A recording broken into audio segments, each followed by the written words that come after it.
Welcome to the Smart Business Revolution. Revolution. Revolution. Revolution. You want a revolution? You say you want a revolution? Revolution. The revolution. It's going on right now. Welcome to The Revolution, the Smart Business Revolution podcast, where we ask today's most successful entrepreneurs to share the tools and strategies they use to build relationships and connections to grow their revenue. Now, your host for The Revolution, John Corcoran.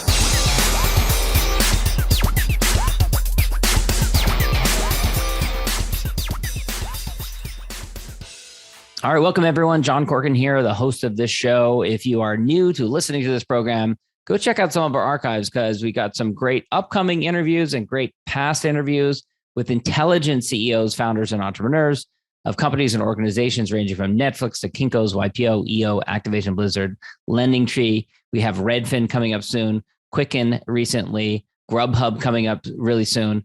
All kinds of interesting entrepreneurs who share their perspectives. I'm also the co-founder of Rise 25, where we help connect B2B business owners to their ideal prospects. My guest here today, Kevin Tacher. He is known as the Title King. He's the founder and CEO of Independence Title. He's a 3 times best-selling author, national real estate speaker. He's been featured on all kinds of media outlets from Fox News, NBC. He shared the stage with some of the country's best real estate and motivational speakers. And another interesting piece, which we'll dive into in this interview, is that he's worked closely with the FBI, Florida's Attorney General, and local and state and federal agencies to uncover real estate fraud across the state of Florida. So we'll talk about that and how we got involved in that in the first place. This episode, of course, brought to you by Rise 25, where we help B2B businesses to get clients, referrals, and strategic partnerships with done-for-you podcasts and content marketing. And if you're listening to this and wondering if you should do a podcast, I say yes. One of the best things that I've ever done. Get to talk to interesting guys like Kevin all the time. So go to rise25.com. You can learn all about how to do it. All right, Kevin, pleasure to have you here. And first of all, I want to start with a piece of your story, which kind of jumped out at me when I was reading about you. You were a firefighter in New York City 20 years ago. And for some reason, coincidence of fate, you might say, 20 days before 9/11, decided to move to Florida. What motivated that? What was that? Just you'd had enough and ready for a change? Yeah. Well, first, thanks for inviting me on the podcast. I appreciate it. It's always good to talk to like-minded entrepreneurs and educate people. And yeah, you're right. I moved down 20 days before 9/11. My uncle actually owned a mortgage company in Florida. I was young. I was only on the job about 6 years. And he said, listen, move down to Florida, get into the mortgage business. It's super hot. You'll make more in a month than you made in a year. And I didn't really know what to do. So I just got married at the time. And I said, you know what, I'm going to give it a chance. I'll take a leave of absence, and hopped in the car, drove down to Florida. And it was August 20th of 2001. And unfortunately, that day holds a big place in my heart. And, you know, I always think to myself, well, I should have been there, but maybe I should have been here. So you never know why. Yeah. So your station, I believe it was somewhere around Midtown Manhattan. Is that right? Somewhere around Times Square? Yeah, so I actually work on the island. Okay. So it's up on Long Island, but I did run fire safety and security for the Crowne Plaza Hotel right in Times Square. So, you know, it's hard to know whether that day I would have been in Times Square and I would have just ran straight down there, or I would have been out on the island and I would have went with the crew that went down. I have photos of them, my crew. They went down the next day and were there. So, you know, it's hard to know where I would have been that day, but either way, I would have been there the day of or the day after. And I always said, like, I'm always one that runs in when everyone's running out. So for sure, I would have been there. You know, I'm someone who has had a lot of transitions in his career, gone from one industry to another. And there's always a piece of you, even if you're excited about moving to the new industry, maybe you miss friends, maybe you miss camaraderie, you miss pieces of something you did before.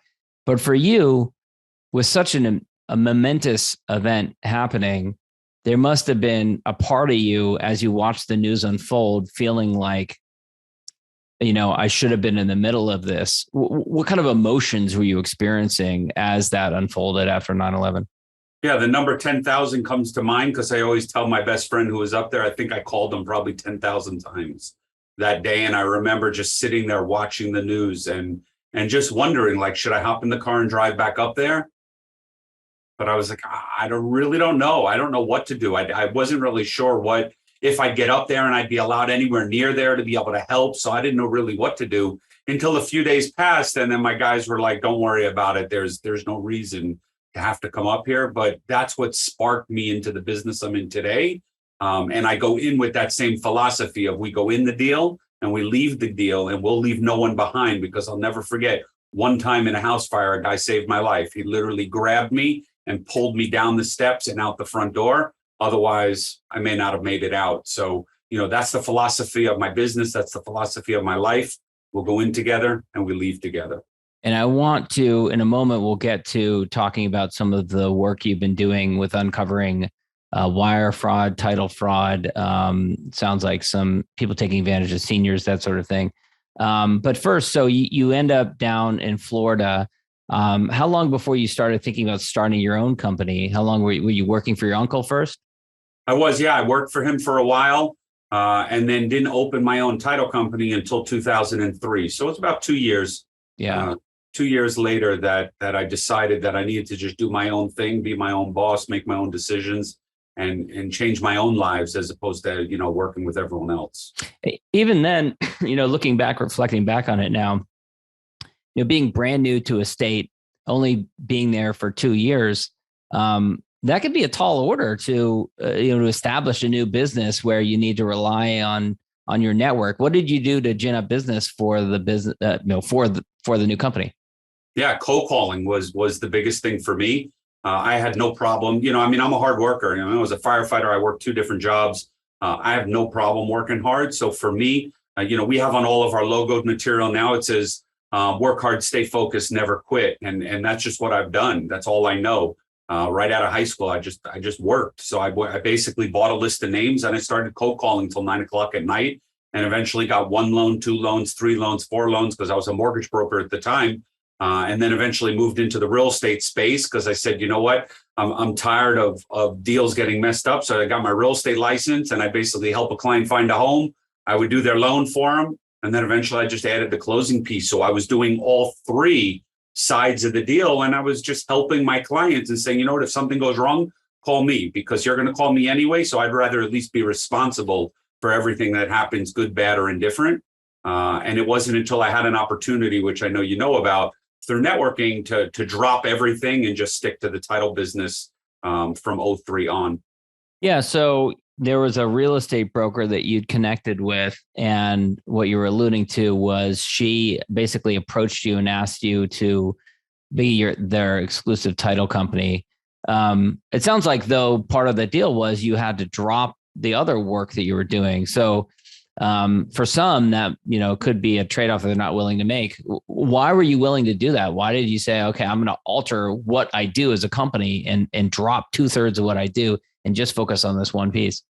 Well, it was a large real estate brokerage, and I knew her for many years. Not many years, but 2 years. I basically built a relationship with her. I used to actually help build her PowerPoint for her new agents when they come in for her new agent orientation. So she needed help with PowerPoint. So I was just friendly with her, and I built her PowerPoint, even for my competitor, the other title agency that was in her office. And then 2 years later, she just basically called, said, had a falling out with that title company. The agents aren't happy with her. We'd like to bring in a new person. Would you be interested? And I said, when? She said, now. And I'll never forget, I got a U-Haul truck. My assistant at the time, I hired her 5 sons. They came, they packed up our office, and we moved right into her office, and I never looked back. And, for me, it's all about relationships. So I said, here, if I have a lady who built this very successful real estate brokerage with 800 agents, she's saying, come be my exclusive title company. I said, I'm going to take the chance, just like I took a chance to move down to Florida. Something just told me that relationship was going to last a long time. And now to this day, she's like a second mother to me, and I'm still in her office as their title company.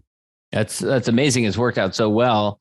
A part of me, when I hear that kind of situation, gets a little fearful because, there have been many instances of companies where they have too many eggs in one basket. And then if that relationship goes sour, it can, torpedo the whole company. What were your thoughts going into that? Were there ways in which you maybe protected against that sort of thing happening? Or is it just, doing a good job, maintaining that strong relationship with her? So usually in Florida, there's a lot of like joint venture agreements. There's operating agreements where the real estate broker owns part of the title company, and they have these arrangements. And I'll tell you, to this day, 18 years later, we never had an arrangement other than a lease and a handshake. And you're here on your own merit. You build your own relationships. You get your own business. It's a unique relationship that most people thrive for. Like, they would love to have it. And it's all really built on hard work and relationships. And it's very, very rare to see something like that. Most of the brokerages in town, at least in South Florida, and I think North Florida as well, all have an in-house title company, and they all get paid.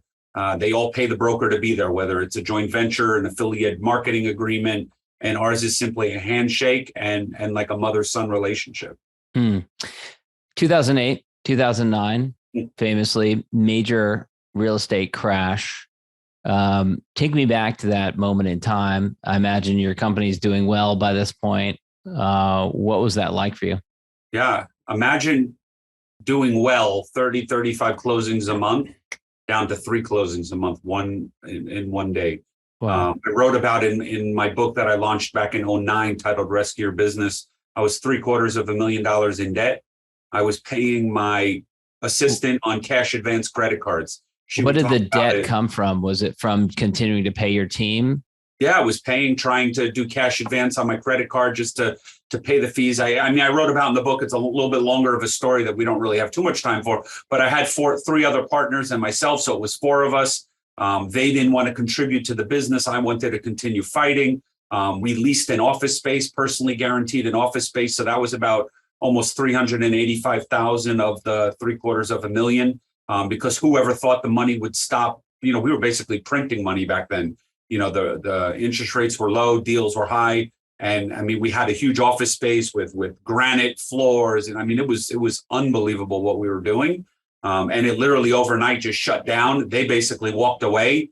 And I was left here as a guy. I'm like, I personally guaranteed a lease. I told the landlord, like, I'll pay my share, whatever I can do. Like, I'm not going to walk out on you. I paid my assistant on my credit card, never bounced the check. And I just fought until the market eventually turned around. One of those opportunities was obviously moving into that real estate brokerage, which helped me survive, because then I went from 3 deals back up to 20 or 30 deals. And I was able to build it back up to where we are today. Amazing. There must have been moments in time where you just, looked at that staggering amount of debt and just thought it's just going to be so much easier to just walk away and give up on it.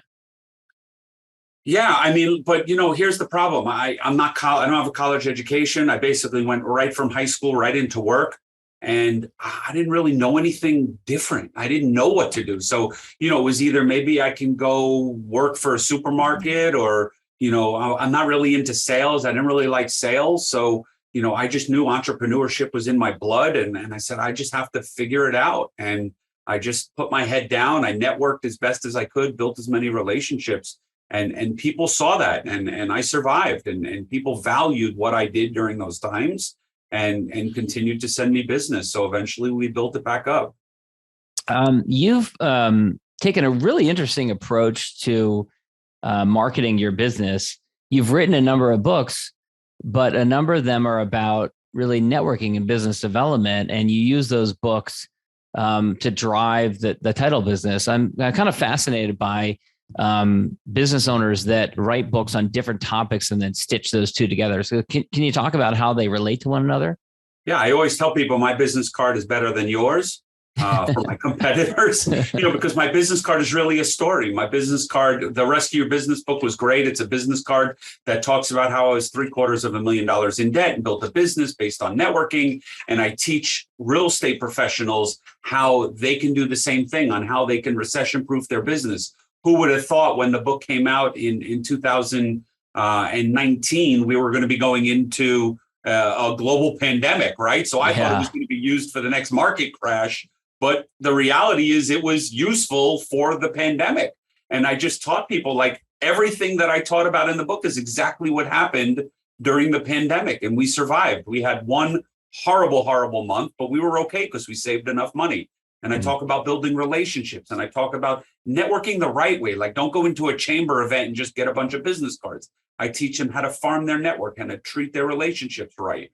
So we just take a unique approach, because most title companies are putting seminars on why we're the best title company, or, why we can teach you how to write a better contract. And I do all that anyway. That's just what I do in business. But I teach you so much more. I teach you truly how to thrive during uncertain economic times. And now we don't know what we're going into. I just launched my most recent book, Operation Leadership, which again is more geared towards the entrepreneur, and again teaches them just strategies on how to become more successful, how to recession-proof your business, treat your employees right, and come out ahead, because we don't know what's coming next. Yeah. You mentioned that you had one horrible month after COVID hit. I'm assuming this was around March of 2020, right after COVID hit. There must have been a moment in time for you where you're like, oh no, not this again. Having lived through 2008, what was that experience like for you? Or did you feel like, well, okay, this is a different type of crisis than I'm used to before, but I feel prepared for it? What was your emotional state like back then? Well, you said the P word, which is what I wrote about in the book, just preparing, right? So I wasn't $750,000 in debt when the crisis hit. I have no debt. I own the building that my office is in. So I've always said that worst case, if the crisis is so bad, I'd have to obviously let employees go. We'd have to scale back, and we can operate on 15 or 20 deals when we were doing 100 deals. But that month we wound up doing 34 deals. And I was like, wow, this is scary. I don't know how long I can hold on for. And then obviously the government did the PPP loan to help from laying people off. So I said, listen, as long as we get that, I'm not going to lay anybody off. You won't have to go on unemployment. That's what the money is going to be used for. And we did that. And almost to a textbook of what they said was going to happen with COVID and with the PPP money and with being on lockdown, it happened for us. We basically got it. It gave us just enough until the market started ticking back up again. Deals started picking up. The mayor and the governor allowed real estate agents to start working again, where originally they stopped them. So it just happened. Like, the timing was absolutely perfect. We laid nobody off during those times. And what we wrote about in the book and what we try and teach others to do is exactly what happened. So I was actually kind of happy and of the way things turned out. Yeah. Tell us about some of the work that you've done uncovering fraud. I know even as we record this in September 2022, you've got a story that's going to be on the news tonight about a situation that you uncovered. But is this just something that kind of you devote a portion of your time to finding crimes that are uncovered? Put in your words. What do you do?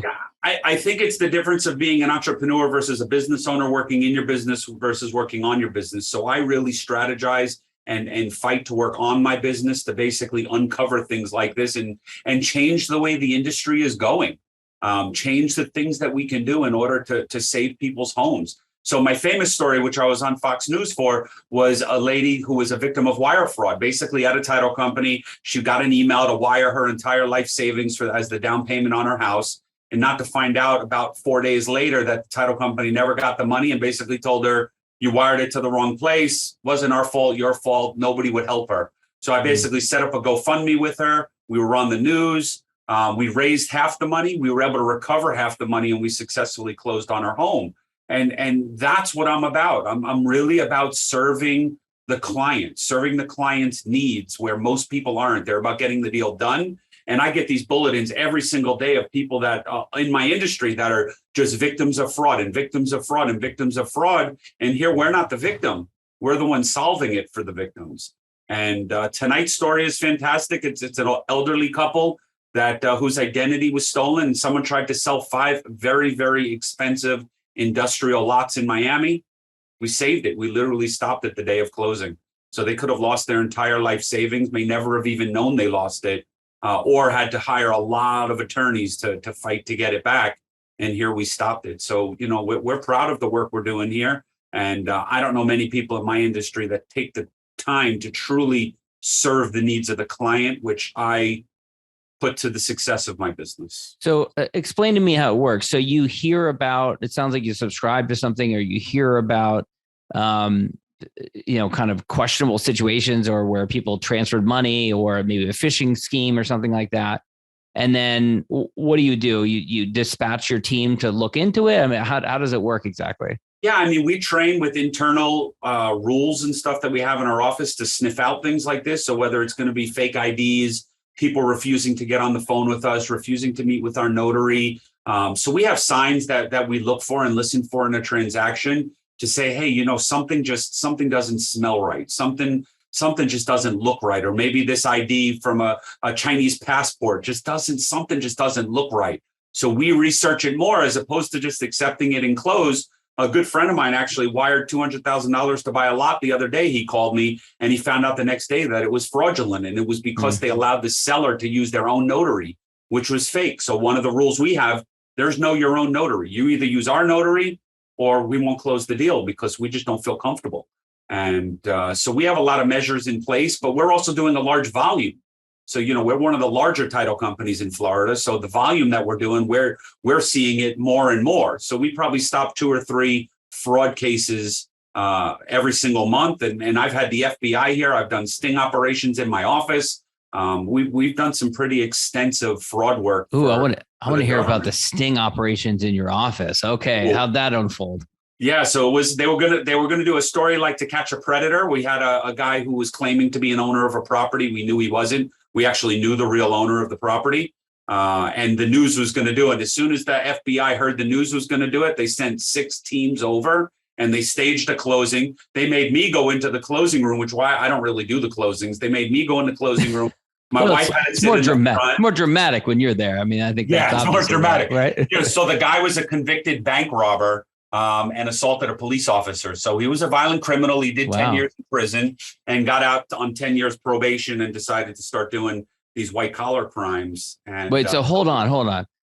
Were you a little nervous going in there? You got 100%. I'm still nervous to this day thinking about it. And I'll never forget, I'm sitting in court with the guy and he's like, when I get out in 10 years, if I do good business, will you reconsider doing business with me? I'm like, he said this to you? He said it to me because I was in court with him, because even the judge had no clue how to reverse what he did. They called me into the courtroom next to this guy. And I'm like, listen, guy, I told you to leave. You wouldn't leave. I asked you 3 times to leave. You wouldn't. So I finally had to call the authorities. And it's actually on the news. They used my cameras because my surveillance was better than theirs. And they had 6 teams. There were guys with rifles and guns literally behind the conference room wall. Another one in the back of my office, and 4 teams outside. And as soon as he signed everything, he left with his briefcase and they took him down. Oh, cool. Man. What a crazy day at the office that must have been. That was,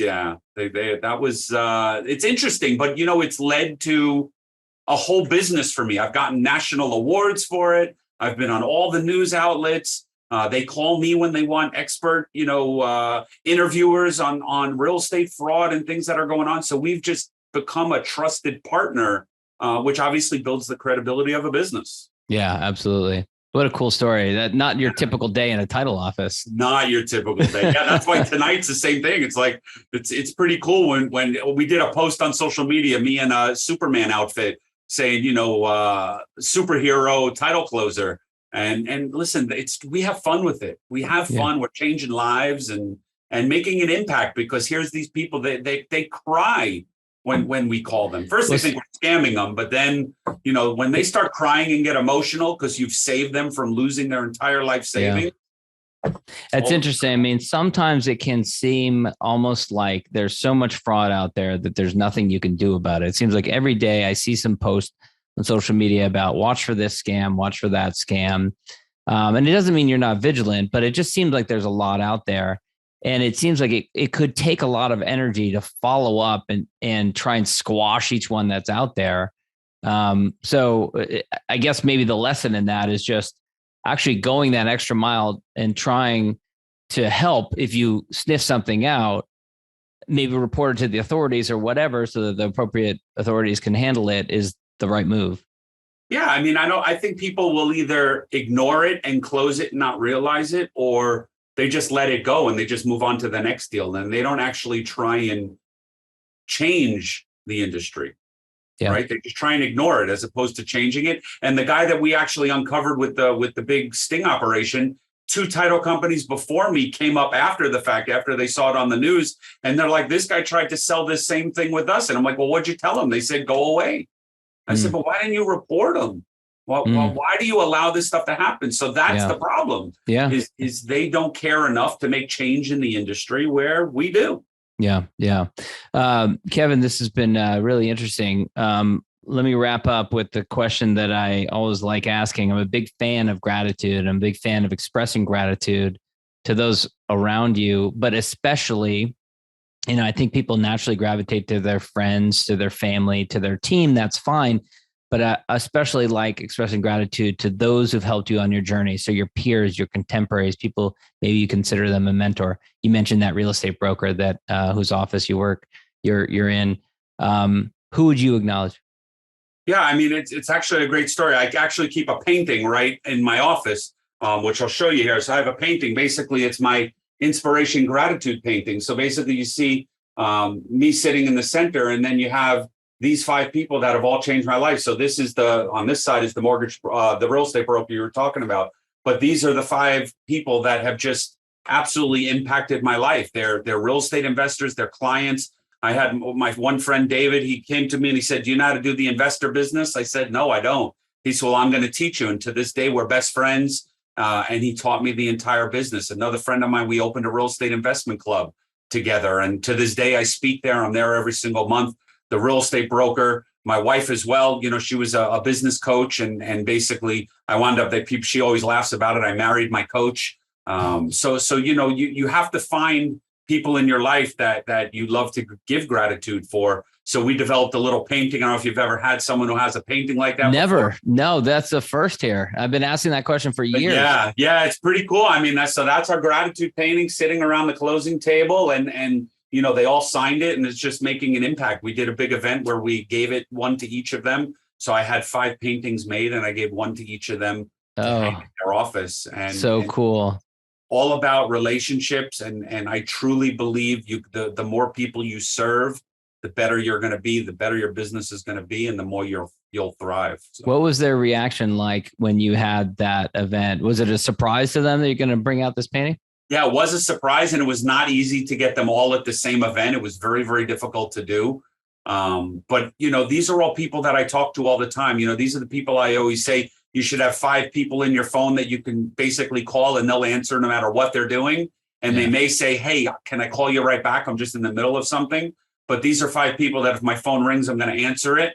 And I'll be like, hey, if I have to call you back, no problem. I'll call you right back. Everything okay? So I tell people you need to have your board of directors, and that's my board of directors. And they totally changed my life and have impacted me. And I've said it takes 5 years for anyone to truly thrive and be successful in business. And I'm at it 20 years coming up next July 7th of next year of 2023. So I think I'm doing something right, and my relationships matter. And I just continue building them and making an impact. And like doing this podcast, I just hop on things like this and teach others the things that I've learned. It's not like I made all this up myself. I've learned from others, and I'm just passing on that gratitude to the people listening here and my clients and my future clients. Yeah. Kevin, this has been great. Where can people go to learn more about you, connect with you, maybe ask a question if they have a question? Yeah, you can Google Kevin Tacher online. You can go to TitleRate.com. Just right on there's all my contact information. Reach out to me on social media.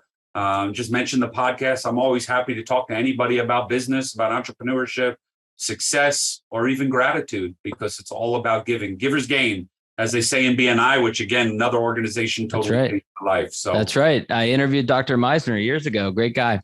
He wrote the forward. He wrote the forward on my first book. Very cool. Great guy. Yeah. Cool. Kevin, thanks so much. Thank you so much. Appreciate it. Thank you for listening to the Smart Business Revolution podcast with John Corcoran. Find out more at smartbusinessrevolution.com. And while you're there, sign up for our email list and join the revolution. Revolution.